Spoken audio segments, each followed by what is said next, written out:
your industry, your niche, and who your audience is on what they look. In the internet marketing industry, the word free usually means, okay, what's the catch behind this? Free and a catch. And what's the catch behind this? Right.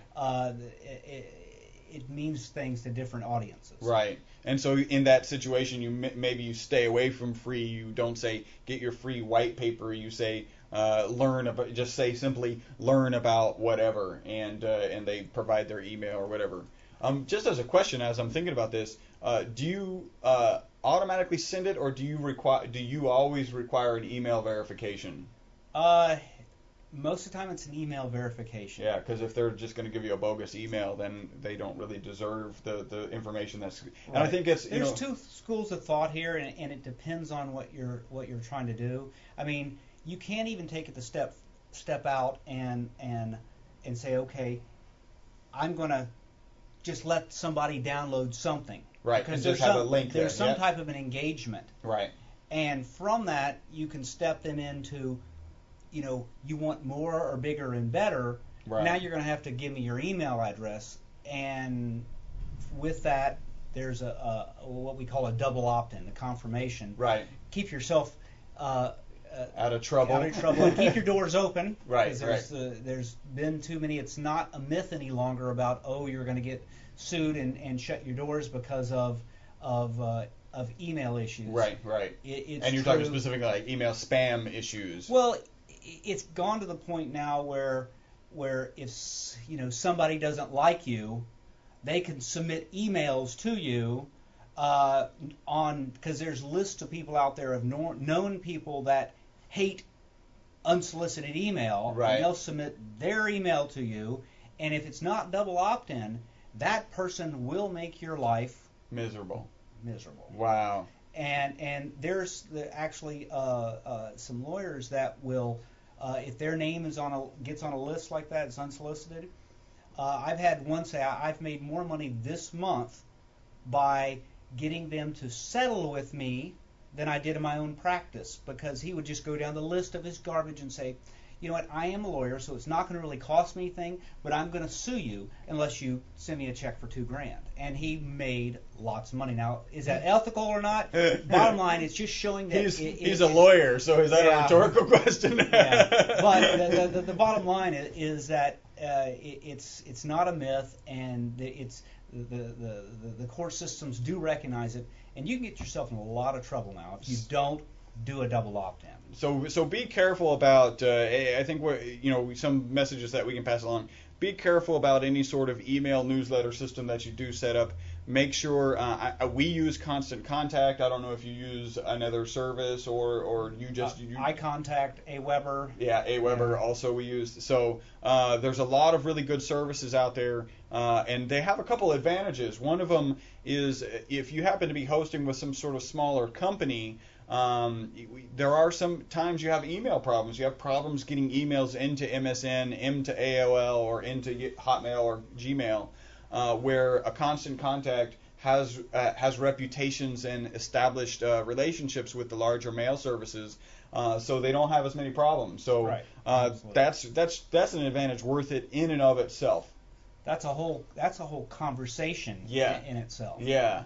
And then they also have kind of requirements of at least opt-in, if not double opt-in. That keeps them out of trouble. That's part of the reason they have the good relationships with MSN and Hotmail and Gmail. So I think that's a good lesson.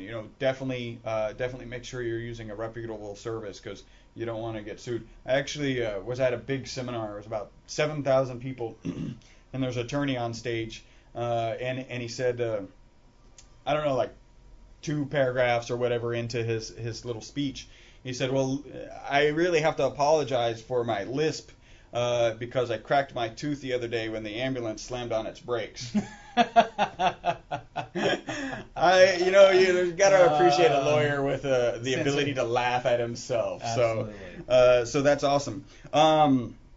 Okay, so that's about getting them to come back. That's engage in a dialogue. Make sure that you talked about series emails. Does your company, do you guys write those emails, or what kind of services? We have professional copywriters in house, so we write all of that. Okay.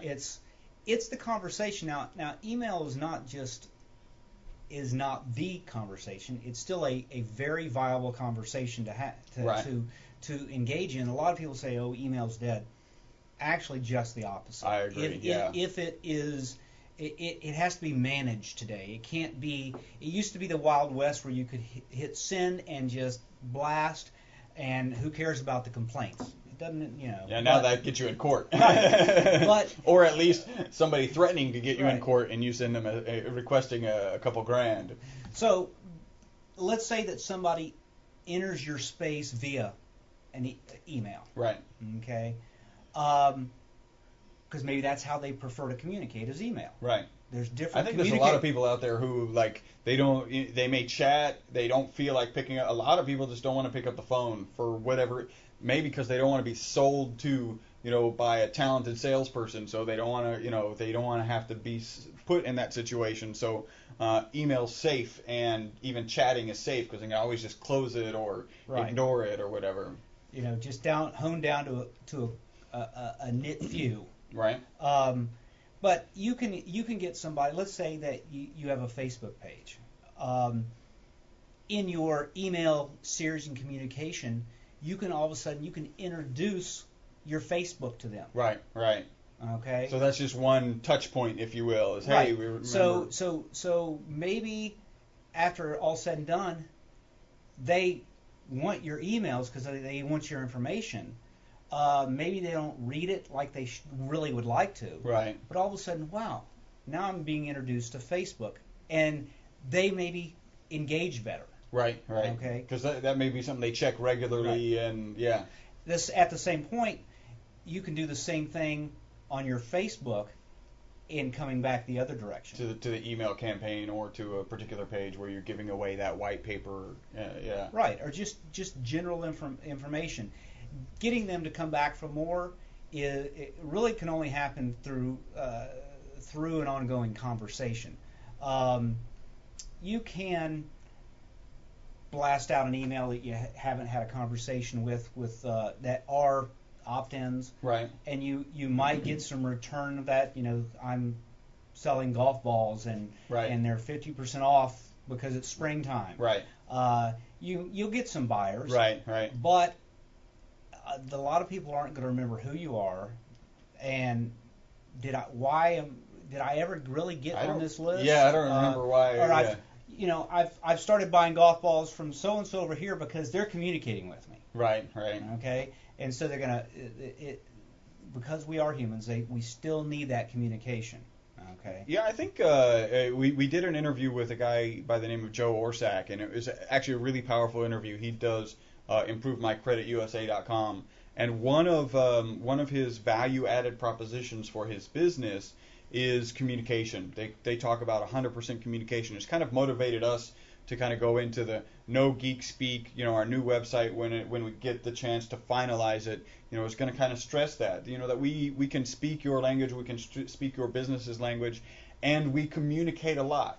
We always say we're world-class experts at what we do, and we're not perfect. And when we're not perfect, we let you know, and we say, look, in the case of SEO, we're giving reports on a regular basis, and some crazy numbers can happen, from one report to the next. And we let you know, look, this dropped and we don't know exactly why and we're working on it. And, that 100, I think, I just have this feeling people just want to know that you're aware of the problem, that you're working on the problem, and that it's important to you. And all three of those things can only happen with communication. Right. And so communication from your business, whatever, even if it's golf balls, if you do it appropriately and, within the right time frames, is invaluable. It's a huge part of growing a business. So yeah, I agree with that 100%. We're actually done with this first 30-minute podcast. We're going to ask Ken to stay. You can stay for another. Excellent. We're going to end this podcast right now. For you guys who are watching us on video, we're going to stop, take a little bit of break, and then we'll come back in probably another 15 minutes and knock out another 30-minute podcast. For those listening to our podcast, thank you so much. You are listening to the most popular SEO podcast on iTunes. This is podcast number 51.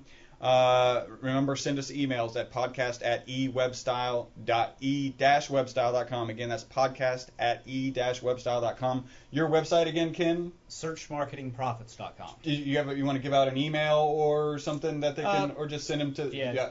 Just go to searchmarketingprofits.com, and I know you've got a couple of email forms that people can fill out and start a dialogue with Ken. So thanks for listening to the 51st podcast. My name is Chris Burris. Ken Roberts, thank you very much. Bye-bye for now. Bye.